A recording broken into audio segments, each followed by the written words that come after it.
أنتِ إزاي اقتصاد وعلوم سياسية وقاعدة كده زي الفلاحة في البيت؟ أنا هاحسن الظن بيكِ يعني قصدِك كده على المكان أكيد.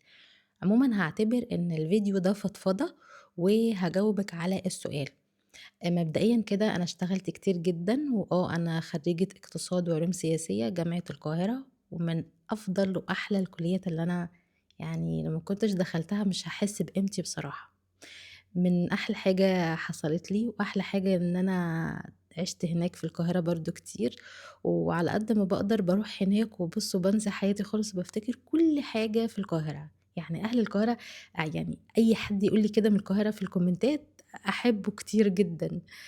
وعايزة أقول لكم أنا خريجة اقتصاد وعلوم سياسية تمام، جامعة القاهرة، واشتغلت كتير وحاجات كتير جدًا، جدًا، جدًا، لحد كورونا وقّفت شغل خالص، يعني اشتغلت في بنك مرّة، اشتغلت في مركز في القاهرة مرّة، بس ما طوّلتش يعني ما طوّلتش كتير أوي في الشغل، بعد كده آخر شغلانة اشتغلتها قبل الجواز وهي في بنك، بس الفترة دي بقى قعدت فيها كتير جدًا، فعشان كده هتحسّوا إن أنا يعني إيه، أنا قاعدة في قرية وكده، بس هتحسّوا إن أنا فاهمة في كل حاجة وأسلوبي كده مش يعني لطيف، مش هاقول لكم مش كويس، لحد بقى أمّا خلّفت واتجوّزت، وطبعًا فترة الخلفة والجواز دي هتاخد منِّك وقت كبير جدًا لدرجة إن أنتِ مش يعني هتبُصّي في المراية كده مش هتلاقي وقت تبُصّي لنَفْسِك في المراية.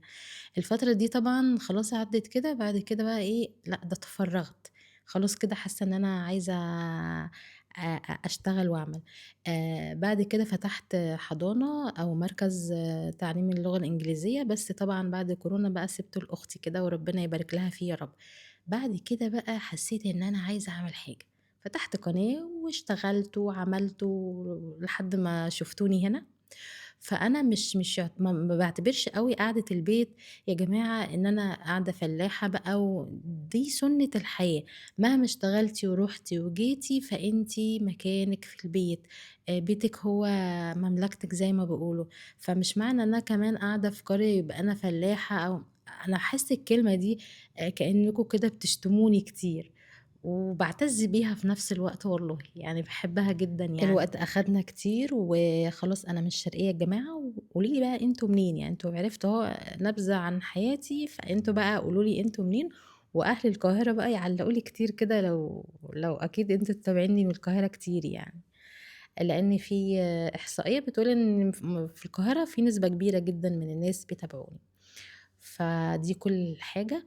هنا بقى عملت الفراخ بقى عايزة أقول لكم خطيرة، لو عايزين الفيديو ده أقُص منه بقى طريقة الفراخ وأنزّله لكم كده فيديو كده وأقول لكم الطريقة بجد تحفة. واعتمدوها في رمضان، عايزة أقول لكم والله العظيم بُصّوا أكلناها كده ما شاء الله، أنا أصلًا ما باحبش الفراخ المسلوقة، فحطيتها كده من غير مَيّة ولا سلق ولا أي حاجة في كيس حراري كده وشكرًا على كده. أتمنى يكون الفيديو عجبكم، ما تنسوش تصلّوا على النبي كده في الكومنتات.